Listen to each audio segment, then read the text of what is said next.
So what's straight arm strength?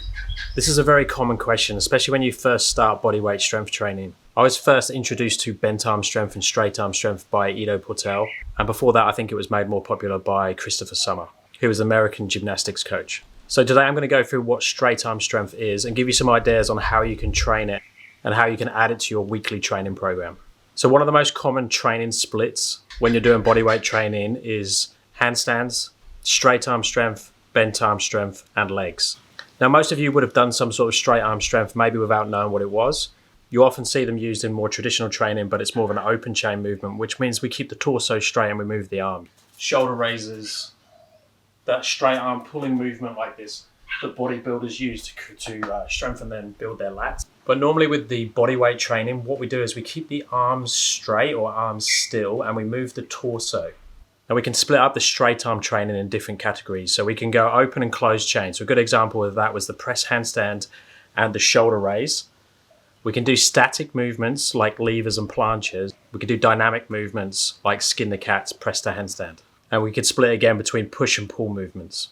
Same as we do with the bent arm strength. So a push would be a dip or a push up.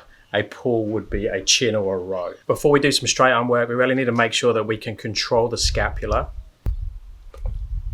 and prep it in the correct way. So let's just do some scapular push ups. Thanks, Rosie. Just to move the scapula up and down and keep the arms straight. So into a push up position, and then I'm just gonna push the scapula up into protraction and then back down into retraction. So this is creating some movement, but keeping the arms straight. I can make it easier by having knees on the floor. I can make it harder by having toes on the floor.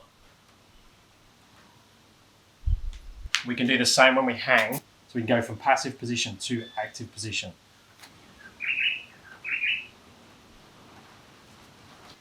So we have scapular protraction, retraction, elevation, depression, and we can do retraction and elevation at the same time, which would be like an up dog position or an arching scapular pull.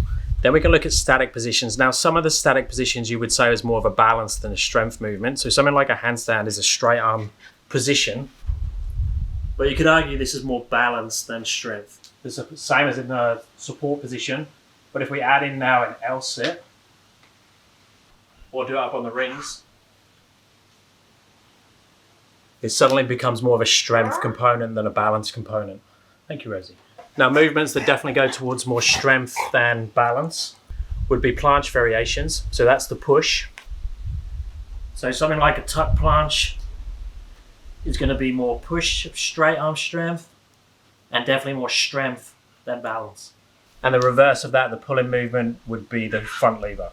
You could also do a back lever, which again is a straight arm strength movement. And there's other more advanced straight arm positions like a manna or something like that, which is definitely a lot of strength. But the same as the planche, just like a combination of balance and strength, but a high percentage of strength.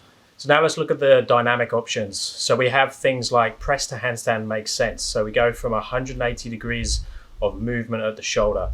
So handstand position is that straight arm position. And I could start off with the hands by my side. So that would be like your stool to press or your L sit position.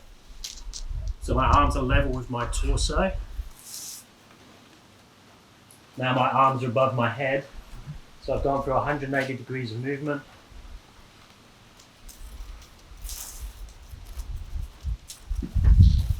And then you could say the skin the cat is the opposite movement, so still straight arm position, but I go through that same full range of motion.